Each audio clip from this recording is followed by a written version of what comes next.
Hi there, it's Steve from Northeast Functional Health, and the topic of this video is to do with what to do when it seems like everything's falling apart. I'll often work with people who kind of say, you know what, some days my shoulders hurt, some days my knee hurts, some days this hurts, some days this hurts. And problems just seem to pop up sporadically all over the place, just kind of by themselves. And you'll find this with athletes as well. For those of you who know who Daniel Sturridge is, England footballer, he's played for some high-profile clubs, he's had calf issues, hamstring issues, and groin issues all on the same leg. Are you really telling me that they're not related? I think that's very unlikely. Simply put, if something's going on which has been not identified, then problems usually show where the weak link in the chain is. As I've said previously, pain is often not where the problem is. And so if someone's missing something, it's often the case with these kind of footballers or what have you that are not exclusively footballers, athletes, that someone's treating them and not finding the most important stuff, that problems will just surface elsewhere, as with Daniel Sturridge.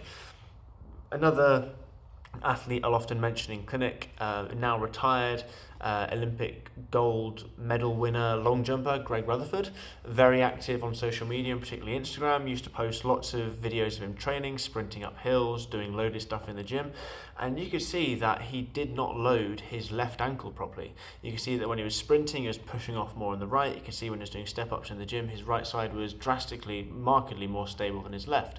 Why did he retire? Ongoing left ankle and foot issues, I seem to remember offhand. Now, simply put, we know we've spoken about in previous videos that the majority of the time people's pain is not due to a structural issue.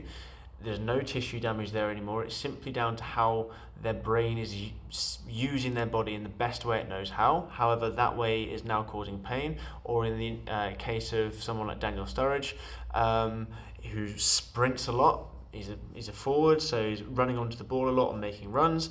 That another area of weakness or a susceptible area will just go, and that's effectively the brain just kind of sacrificing something to try and protect something else.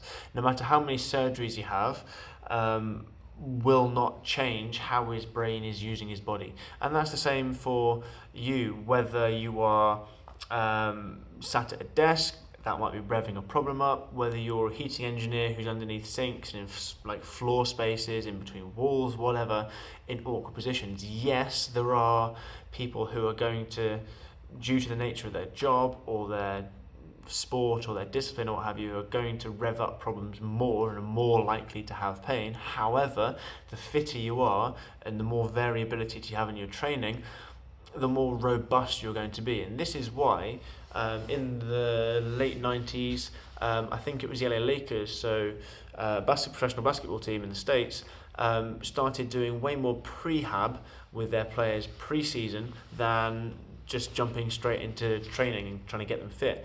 They found that when they started doing this, their injury incidents over the course of the season went through the floor, so much so that all the other teams turned around and said, what are you doing? They obviously found that if they normalised the mechanics of their athletes, they're far less likely to get injured. Go figure.